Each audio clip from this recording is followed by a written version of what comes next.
right. We are live.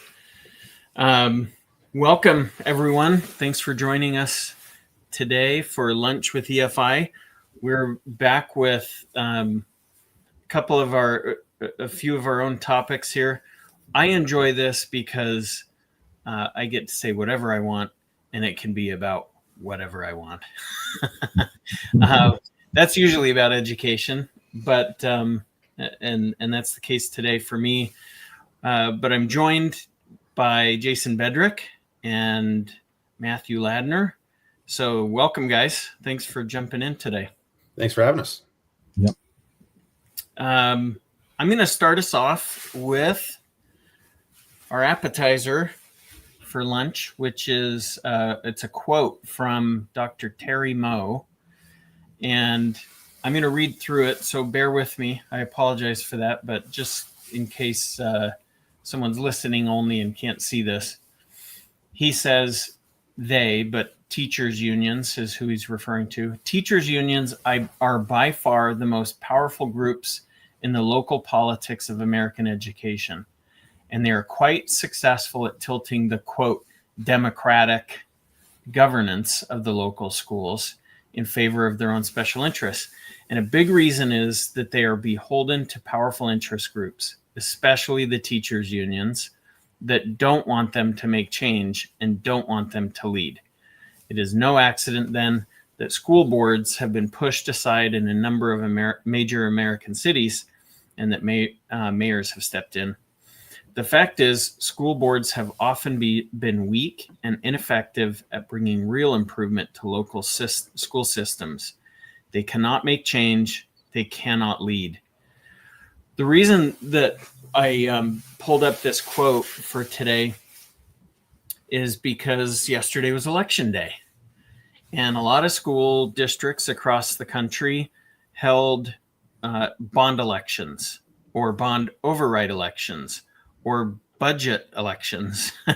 And some of them did all three. In my home state of Arizona, several school districts in Maricopa County held elections on all three of those items, and some held on one or the other, one of the three. I did a quick search in Grok this morning in preparation for this live stream, and Grok says, and take this with a grain of salt, but Grok says that somewhere between 65 and 70% of all school bond elections across the country passed yesterday. That's slightly higher than the 55 to 65% average over the past 15 to 20 years. And there are different reasons for that, potentially with it being off cycle and some things like that. But I'm interested in your guys' thoughts on this generally, but there's my appetizer. I think that districts have undue influence unions have undue influence on these elections, along with other parties. So I'll leave the floor open here for your comments. I mean, I would put this even more directly. School district democracy is rigged, and rigged with a capital R. It is, first of all, very common to see single-digit percentage of turnout in these elections. The average American cannot name you a single member of their school board, any policy position associated with that member, even how many school board members are in the districts they live in. All of this is just happening below the radar. And I think that it's a major theme of Dr. Moe's work, is that this environment of low visibility, low turnout elections is basically a recipe for what economists would describe as regulatory capture, right? In theory, school boards are supposed to represent the democratic will and guard the public's interest in the activities and spending of school districts. In reality, it's fairly easy matter for unionized employee districts and also major contractors. Always keep an eye on the builders, right? Yeah, for In sure. that environment to basically, take these districts over. In the worst situations, you have unions negotiating collective bargaining agreements with their own, the people they put on to the school boards themselves, negotiating their own contracts. And then on the bond front, you see this in a huge way in Arizona. The districts continue to bond and build buildings despite the fact that their enrollment is dropping, right? So Mhm. it's like, and they do it for the most part because they can, right? um, so yeah, school district democracy is broken. AEI put out a paper a few years ago that had some proposals about what to do about this, but this is the main problem, right? Like if people that say, well, we can't abandon public schools and whatnot. Okay, cool. Then do something about this problem, because in the absence of addressing the fact the school district, democracy is broken and rigged, I don't have much hope for large scale improvement in the district outcomes. And this is what we understand from public choice economics, right? There's an issue of concentrated benefits and diffuse costs, or the flip side of concentrated costs and diffuse benefits, right? So the benefit to the unions in the system of being able to control the system and increase wages or benefits or control, their working environment and stuff like that, often at the expense of learning for children, right? I mean, the unions do not represent the kids. The unions represent some of the adults in the building, right? Those benefits are very large for them, but the costs are diffuse across society, right? So if every year everyone's, paying an, additional $5-6, right, and then it's year after year, you have this constant ratchet, right? It's always going up. Well, it's not in the rational interest of every voter to mobilize and organize in order to fight back against some of these things. And again, like you pointed out, Matt, it's not just the unions, it's the developers, right? The people that are building the school buildings have a huge interest in making sure that their people get elected. And that's why Arizona has a situation where, what is it now, Matt? I think it's $12 billion in underutilized and unutilized buildings. The common sense sensitive. We ought to ask Katie Ratliff to come on the show. Mhm. Yeah. They found that there is enough space in Arizona districts to accommodate up to 630,000 additional students. Right. And just for some context, we have like 800 and something in the districts right now. So it's a huge amount of vacant and underutilized space. And they're holding on to it. First of all, they're holding on to it because they don't want to give it to private schools or charter schools that would be competition, and they can hold on to it. If you had a business with a bunch of empty warehouses, it would never survive. But if you can get the taxpayers to pay for those empty warehouses while you build new warehouses, you can keep this game going on indefinitely. And that's what they're doing precisely because of this dynamic. So we really do need to fundamentally change the governance structure of the public schools, which are really public in name only. There really is no public accountability when it comes to these institutions. They are for the private benefit of special interests that are in the system. And it's really funny when you see district advocates like, say, Diane Ravitch, for instance. Occasionally I would see Diane would like wrap herself in the flag of democracy like she were giving the funeral oration that Pericles gave, in the history of the Peloponnesian War, extolling the virtues of school district democracy and how what a grand thing this was. And the reality is so different than that. And then I have also had it put to me personally, and I've also seen it in writing, that people will say, well, it's actually good that we have low turnout in district elections, because that way the people who actually are expert in school district issues and administration can be the one guiding things, and this is for the best. And this is the most ridiculous self-serving argument, I think, that you could possibly put forward. Yeah. So funny. Well, I think that means it's time for our main dish today, which is the AZAG versus ESAs. So the Arizona Attorney General is coming after the state's pioneering education savings account program. And for some of our newer listeners, we're not talking here about Coverdell's. We're not talking about 529 college saving plans.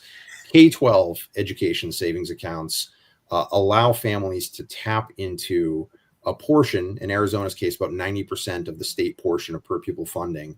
And you can use those funds for a wide variety of expenses: tutoring, textbooks, homeschool curricula, online learning, special needs therapy, and more. In Arizona, we're talking about $7,500 to $8,000 for a typical kid. For students with special needs, it's significantly more depending on the particular type of special need.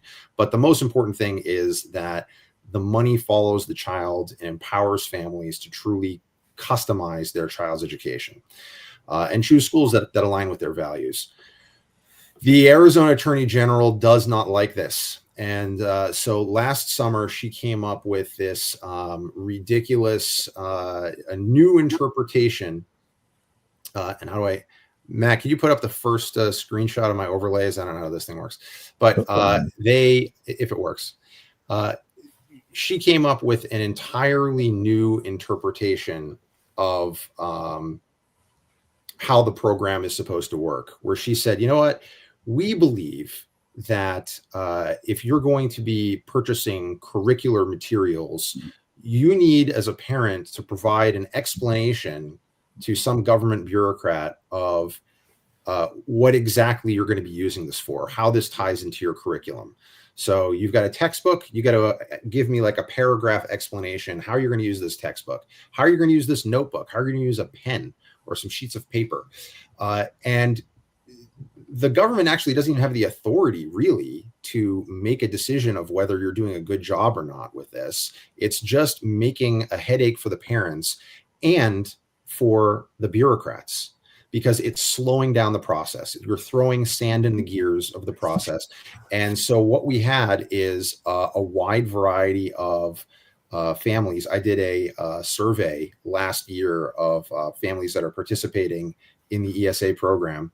And what we found was that 86% said that they had experienced long wait times for expense reimbursements, and 77% had experienced long wait times for expense approvals. And in some cases, we're talking that people were waiting 2-3 months before they got an expense approved. Not because they were purchasing something wild or anything like that, but because the department at the time had a policy of we manually review every single request, right? So if in August, when school starts, you put in a request for a textbook that you just found out is required for your kid's class, but you can't actually get access to that textbook, it's not approved until mid-November, that does not help your child, right? That is untenable. So what happened is that the legislature recognized this was a problem. They said, you know what we're going to do? We're going to require the department to go to risk-based auditing. Okay. Now this is like in the weeds, but it's very important. How, like these, they say the devil is in the details. A lot of these policy details determine the success or failure of a program like the ESA program. And so what happened here is that, how do we get it? I don't know what I'm doing with this app. There we go. Real quick, Jason, yeah, sure. That means that with those long delays, back to that real quick, families were having to float those expenses for that amount of time. That's right. So they had to pay out of pocket and wait to be reimbursed. And again, the reimbursements sometimes are going many months. So you either had to go through, you would use your ESA account to try and make a purchase through what's called the marketplace, and then you could wait several months for approval, or you could pay out of pocket and then submit for an expense reimbursement. But then you're waiting for that. So you had to pick one of those two. The legislature said, no, let's let them buy it, and then we're going to audit it on the back end. And we're going to do risk-based auditing. So we're We're going to try and isolate the expenses that maybe look a little odd or something like that, and we'll have extra scrutiny on those. And this is frankly how our tax system works, right? We have a very high rate of compliance with our tax system, even though the government doesn't in advance determine how much we owe in taxes. What we do is we make the calculations ourselves, we send them in, and then the government audits some certain amount of it, and nobody wants to be subject to an audit and have that go awry because of the headache, the hassle, the penalties, etc. And so they said, we're going to go to a different system. Any expense under $2,000 is going to be automatically approved, and we're going to audit it in the back end. Now, there have been some people who have taken advantage of that. From what the department has shown so far, we're talking about less than 0.1% of those expenses have been, fraudulent or things that were not statutorily approved. So it's a very tiny percentage. But what the Attorney General is doing now is saying to Superintendent Tom Horn, I want you to eliminate risk-based auditing. Even though the legislature put it in statute, even though the Democratic governor signed that law, she is saying, nope, I want you to go back to that system where every single expense must be looked at by, manually by a pair of human eyes. Now, that's not doing anything for the taxpayer. This isn't actually reducing fraud. I mean, 0.1%, this is a tiny, tiny, tiny amount of fraud. And by the way, almost all of that is being recovered because as soon as they find it, they're sending those cases to the Attorney General. These people are being prosecuted. They're being forced to pay it back, and pay fines, etc. So it's not like this is doing any favors to the taxpayer.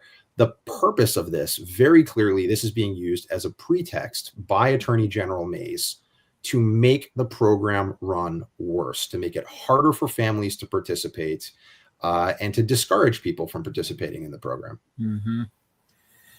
Yeah, and I can't imagine that she has strong personal feelings about this.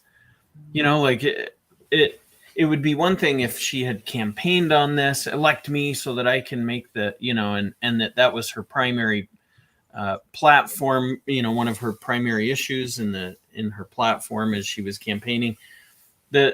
I think the truth is that she is getting prodded by people, by the unions, and to say, help us out here a little, would you? If you just, all you have to do is put one of your assistant attorney generals on this. And they have, Chris Mays isn't alone in this here in Arizona. She's got a staff of attorneys that are barred in Arizona that are assigned to different areas. And all she has to do is put one on it and say, you know what, every month I want a deliverable from you on ESAs.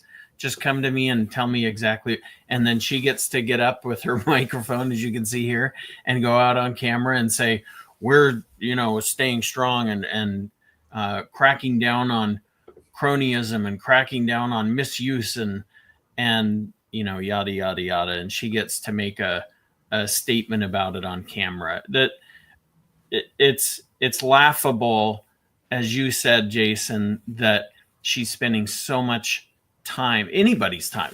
Any more than the bare minimum, because you've got 0.1% that's at issue here. It's so tiny.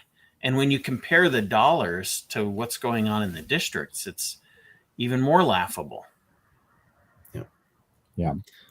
All the more so because it's now the case that the department is running every single ESA purchase through an automated tool that identifies misspending. So if anyone is out there trying to commit fraud with the ESA program, they're going to be instantly identified. Their accounts could be suspended. They could be forced into repayment or if appropriate, criminal prosecution. So, that actually completely leapfrogs the Arizona ESA program over, for instance, every other similar program, right? Like SNAP or unemployment insurance, Medicaid. These programs have a lot of fraud in them, not some tiny percent. And I can guarantee you, no one is examining every single SNAP purchase and suspending accounts with vigor. So, I don't pretend to know what motivates the Attorney General, but her efforts would be better spent in other endeavors. 100%. All right. Well, I think that takes us to dessert. And Ladner, that's you're up. Yeah. So I think like a year or two ago, I wrote a piece about this just to set the stage. Arizona's neighbor to the north is Utah. If any of you spent time in Utah especially during the pandemic forward, Utah has been a destination state for in-migration. It's been clear if you visited Salt Lake City in the last 4 or 5 years, they're sort of struggling to keep up with infrastructure growth, the highways, the airport, other things. So it was kind of shocking a few years ago when the Utah State Board of Education put out data that said, oh, the public schools enrollment actually shrank, right? Now, there is a nationwide birth dearth going on, or a baby bust. And Utah is not immune to that, but their birth rate is still well above the average. And despite that, we see what this graphic from the Salt Lake City Tribune shows. We see this pattern of, enrollment loss in the public school system. I would hasten to note that this trend started before the ESA program went live, and that if you break out district versus charter enrollment, it looks even worse. Okay, for the districts, that is. Charter schools from about 23 to 25 actually gained more than 4,000 students, so they are still growing. The ESA program obviously got launched, during this period. It is growing. School district enrollment is going down. And this is mostly, I believe, nationwide. It's about the birth dearth, right?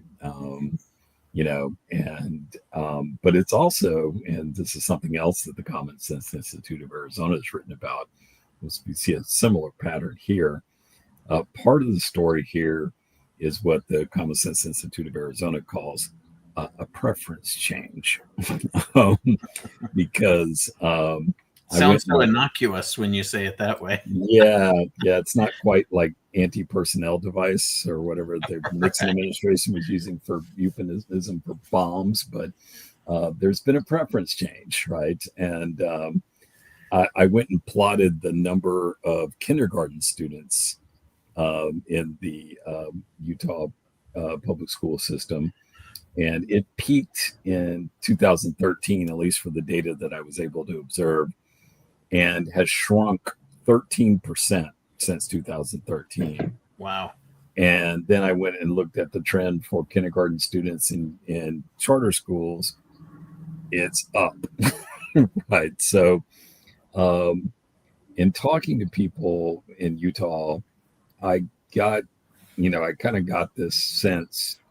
And since then, after I wrote about it, I called a few people in Utah, and they kind of confirmed what I had to say, that I feel like the folks in Utah used to have a pretty strong sense of community control over public schools, and that as some of the cultural controversies broke out even before COVID, certainly during COVID, that it may have been more shocking to them than average when they kind of figured out, no, wait, we don't actually control these schools, right? Regulatory capture and all the stuff we discussed about Terry Moe's quote at the beginning, it all applies to public education in Utah too, right? So as various cultural controversies broke out, I believe there was some big row about, a school library somewhere like, banned the Bible, for instance, these sort of things.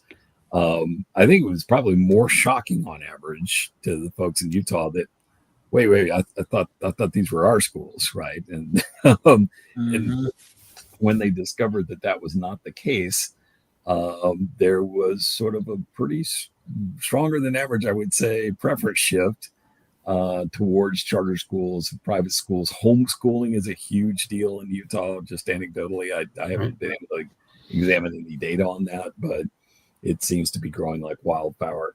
So in some ways, Utah is sort of like the canary in the coal mine for what's going on nationally. The public school system in the United States is overbuilt. There is a lot of vacant space in our district system. In school choice states, we're going to see the district advocates and their media, fellow travelers are going to be trying to blame this on private choice at every turn. That is already a clear pattern. But I think what we see here is just the beginning. The birth dearth shows no sign of abating. It started during the Great Recession. As of yet, it's still there and it's not going away. So I would say it's a major problem. But there's going to have to be real serious adjustments made in the public school system. It's simply far, built out for a student body that doesn't exist anymore.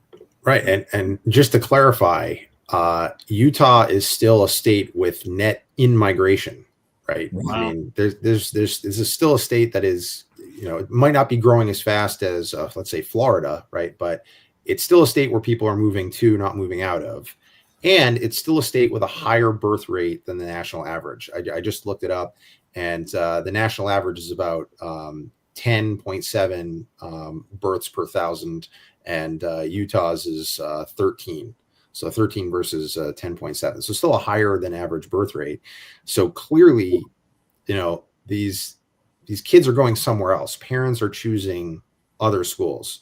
And so if you're in a state with a declining birth rate and you're in a state with net, out migration, this is going to be a huge problem for you. Unless you are willing, and this takes us back to the first discussion, unless you're willing to start selling off those buildings and making changes. Otherwise, you're going to end up in a system like New York, where New York City is spending more than $30,000 per pupil per year. That's going to be, and for pretty crummy results, right? So this is going to be unsustainable.